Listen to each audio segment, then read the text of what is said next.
You know, Mortal Kombat's always been inspired by classic martial arts films, but if there's one martial arts star in particular who's inspired Mortal Kombat, it would have to be Bruce Lee.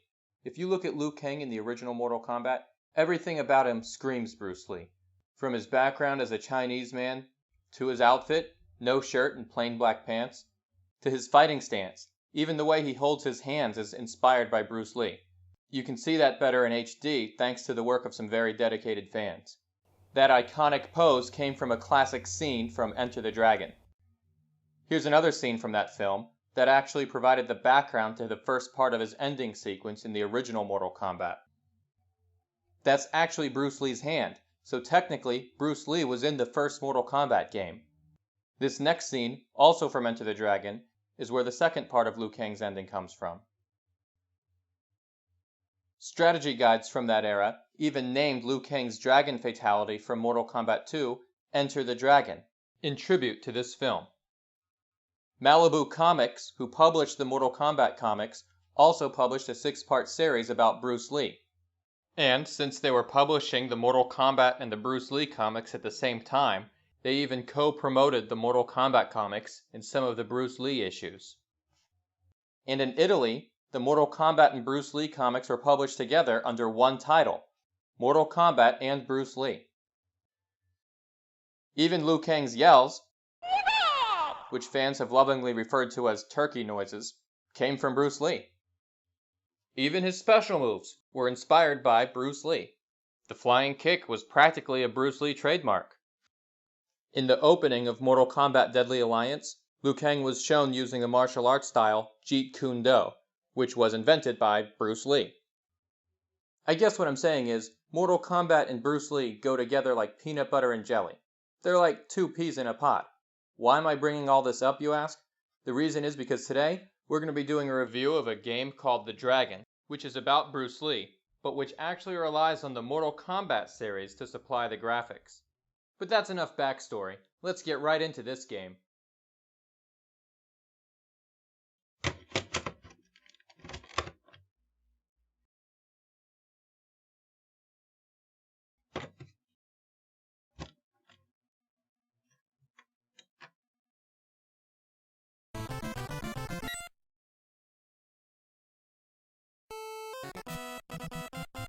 So this is the title screen.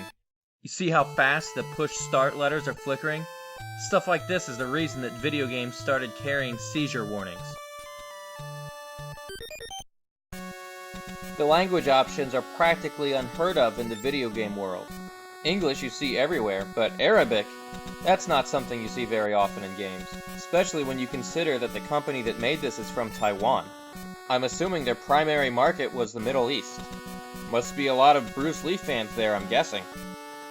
I'll go over the battle mode and the options later on, but for now, let's go right into the game. About the Bruce Lee. Mr. Lee tears through the world.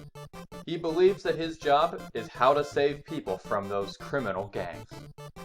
Battle between Dragon and Tiger. Mr. Lee observed the instruction of his professor to eliminate his Taverish trashery, Mr. Tap. Looks like my first opponent is a ninja named Suzuki, but everybody and their pet scorpion knows who that really is.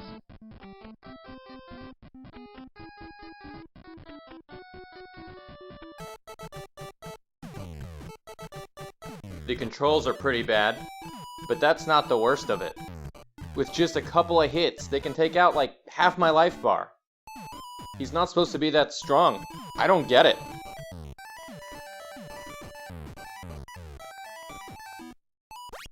And his weapon is a ninja star? I guess that's alright since he's a ninja, but they should have given him his spear. That's alright, I'll get over it!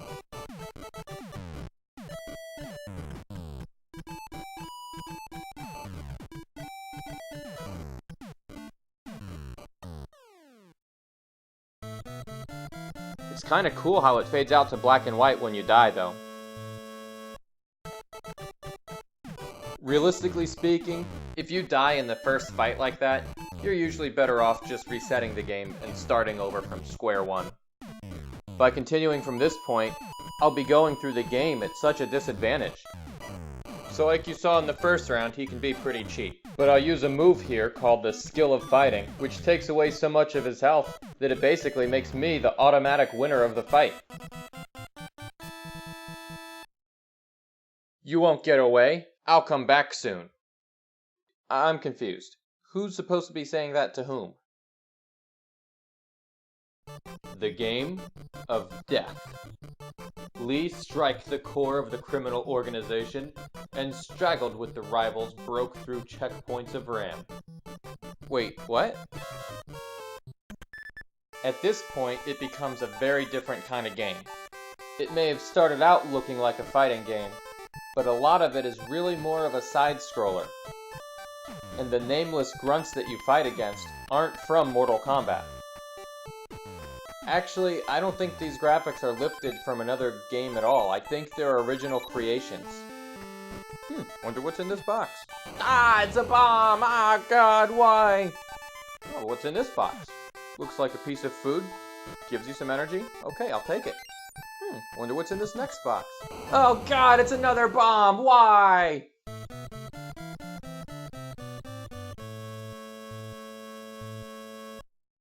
One thing about this game which is really interesting is the way it handles the items. Every time you play through the level, the items that are in these boxes changes. In that way, it really is like a box of chocolates. You never know what you're going to get. So you can open up a box, and there might be nothing inside. It might be completely empty. The next time you go through the level, and you open up the same box, there might be some turkey inside. Actually, I don't know what that is. I think it's turkey. Probably some kind of food. Whatever it is, you pick it up, you get some of your energy back. The next time you go through the level and open up the same box, there could be a time bomb inside. There's two exceptions. The first one is the nunchucks. Wherever the nunchucks are, that's where they are, every time. Same thing with the extra life. You open up a box and you get an extra life, it's always going to be there.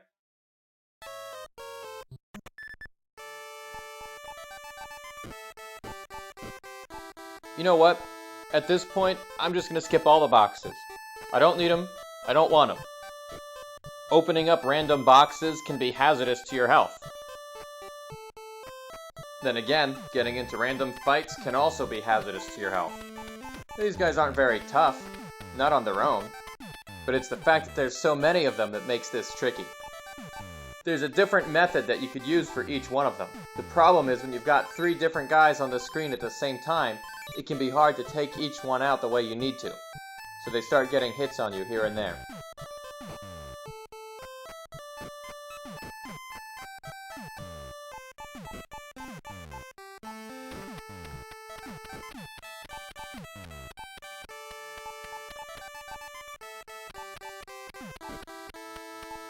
When all the bad guys that come at you are of the same variety, it's a lot easier. You can just do the same thing over and over again, and they'll keep falling for it. You can kind of get into a good pattern.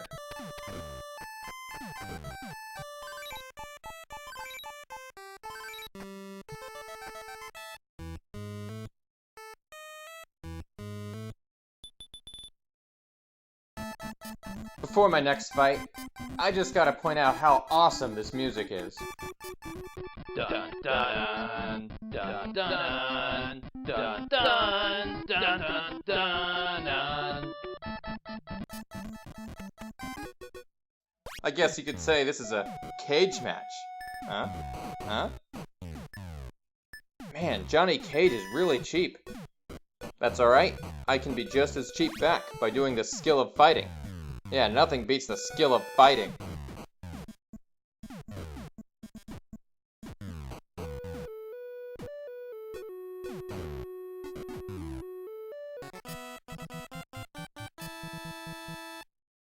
Come and fight me, if you dare. What could he possibly mean by that? We literally just finished the fight. Oh well. The Way of Dragon. Mr. Lee leaves to Italy to assist his relative and save him from being killed.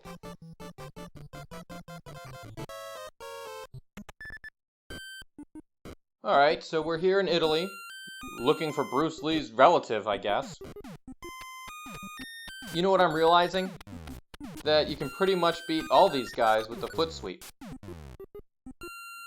Until you get to these villains.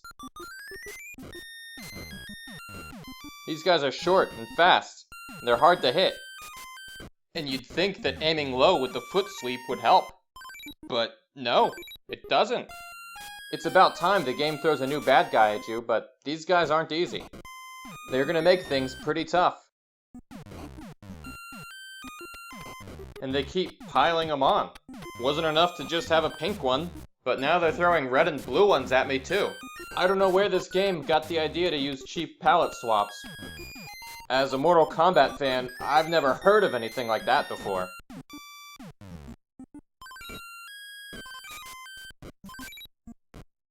I guess I might as well take a chance and open these boxes. What's the worst that could happen, right? Ooh, some food energy. Don't mind if I do.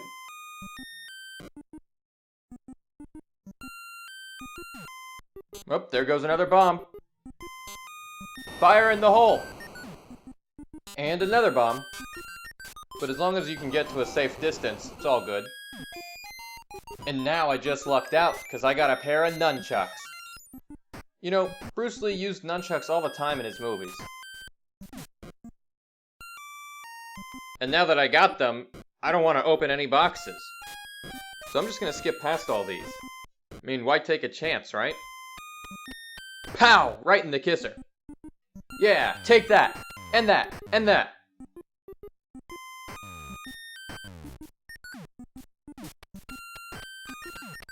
Oh, if you get hit, you lose your nunchucks. Okay. Ugh, and it had to be those little guys too. I knew it!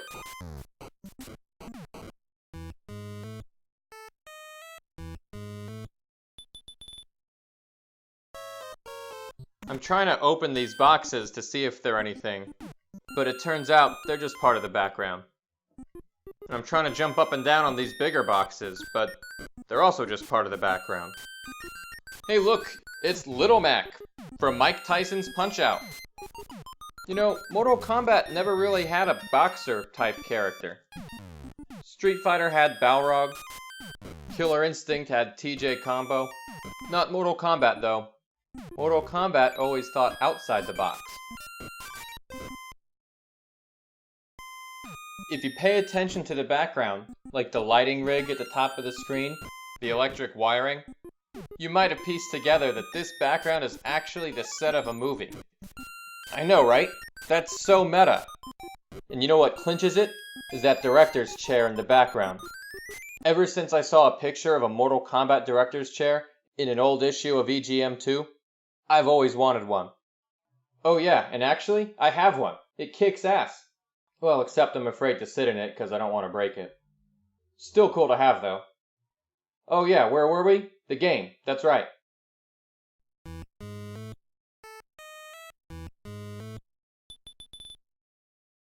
Finally, we come face to face with Mr. Tat. Or Kano, one or the other. If you'll recall, Mr. Tat is the one that Bruce Lee's professor wants Bruce to kill. And this guy looks pretty serious, too. I mean, he has 2 skills of fighting. Most people who I know of only have 1 skill of fighting, so that's saying something. This Mr. Tat is the leader of the world's criminal gangs, so it's up to Bruce to stop him.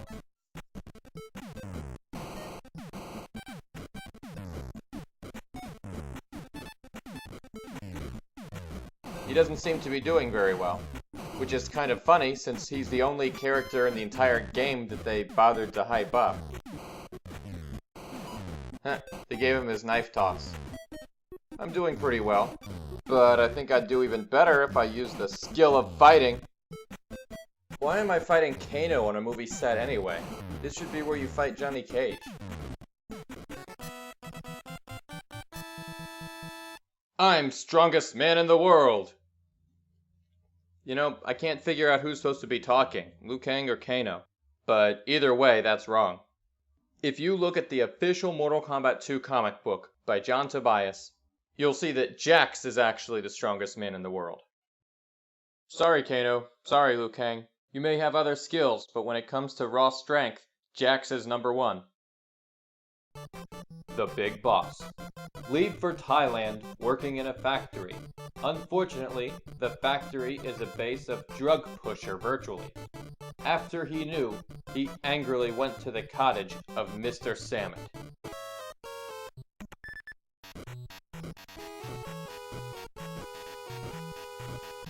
Looks like the new enemy for this level is a sumo wrestler. That's another thing that Mortal Kombat never really had. Street Fighter, of course, had E Honda. Wait, I thought we were in Thailand. Sumo wrestling is pretty much only in Japan.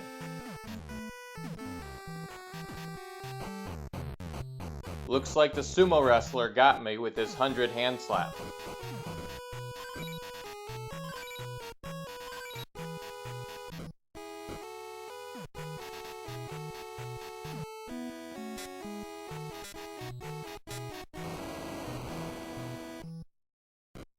Now I'm noticing all this Greco-Roman architecture in the background.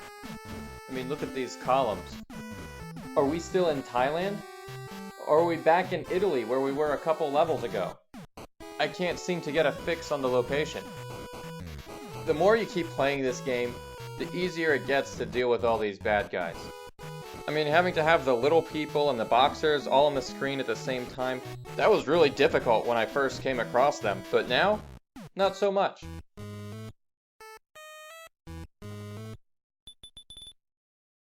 Looks like the next part of this level opens up with the same columns in the background. So we haven't gotten far. Hey, cool. Gives you a pair of nunchucks right away. Those should come in handy. I jumped away just in case that was a bomb. Luckily, it wasn't. And I jumped away again, and this time it was. It can be a smart idea just to jump away from the box as soon as you open it. Cool, got an extra life. Okay, now how am I supposed to get down from here? Not sure if I should jump over to the left and then back down to the right? Or should I stay on the right and go straight down? One wrong move and I'll land on that bed of spikes and become a shish kebab.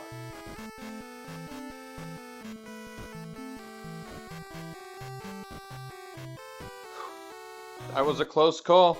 Thought I was a gunner there for a sec. I just can't tell you how satisfying it is to be able to use weapons like nunchucks in an old school Mortal Kombat type game like this. Just smacking these bad guys in the face and messing them up. It's awesome. Having the extended reach that the nunchucks gives you really helps you get through this part a lot easier. You just gotta try not getting hit. That way you can hang on to them.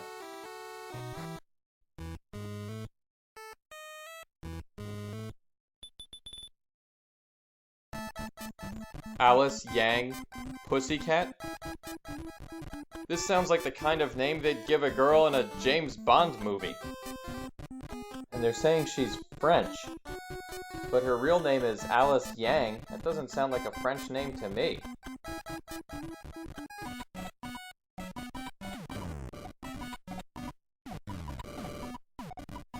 I gotta admit, I like her projectile. That actually looks more like a ring toss than it does in the actual Mortal Kombat games. Nice work, pirates. If you look closely, you can see that they gave Sonya green hair. Whoops. I know the 8-bit hardware had a pretty restricted palette, but there are ways around that. Still, there's no mistaking that's Sonya. This may look like a classic Mortal Kombat fight, and it's hard to explain unless you play it for yourself, but it really doesn't feel like one. There's no way to go directly after her, instead we're both kind of flipping around hoping to hit each other.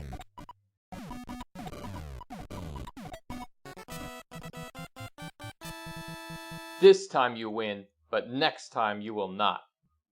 Okay, so it's been the loser of the fights talking. But why? Fist of Fury. He was suspicious with the reason of the death of his teacher. He decided to revenge for his teacher.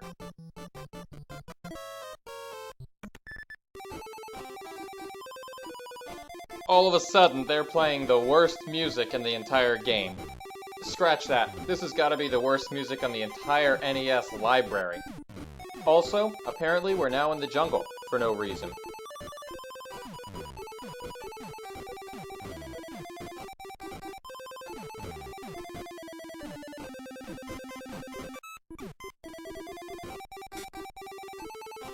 This level starts out by bringing back a lot of the bad guys who we're used to seeing. And they also introduce a new one.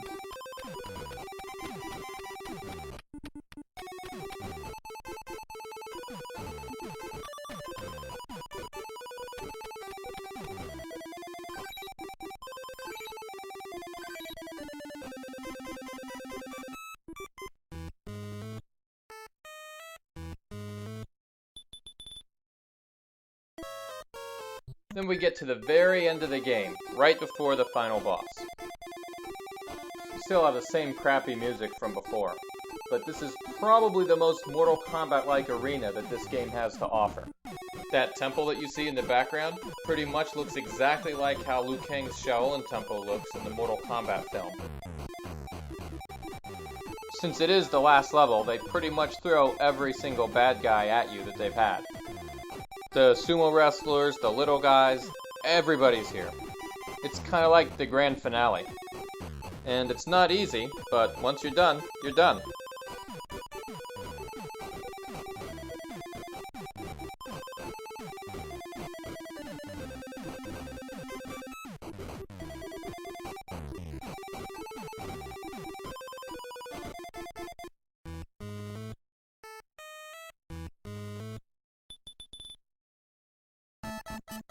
The final boss is Fatek, also known as Iron Mask Man. It's weird, they say that his nationality is Middle Eastern, yet he's clearly wearing a Chinese coolie hat. Well, let's see what they do with Raiden. Nice to see he's got his lightning attack. Even though he's not supposed to be the thunder god in this game, he still pretty much is.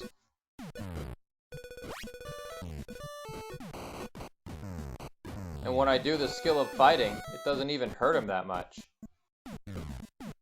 Now that I think about it, I really wish I could do a fireball. Everybody else can do one. Kinda puts you at a disadvantage when everyone else can do projectile attacks, but not you.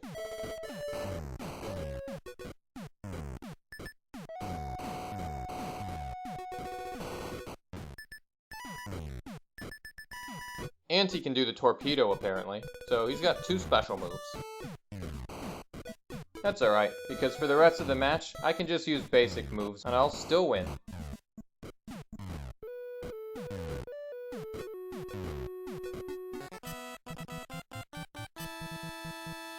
It's best for you to stop bothering me. And then it takes us back to the main menu. Like I said earlier, we'll go over the options now.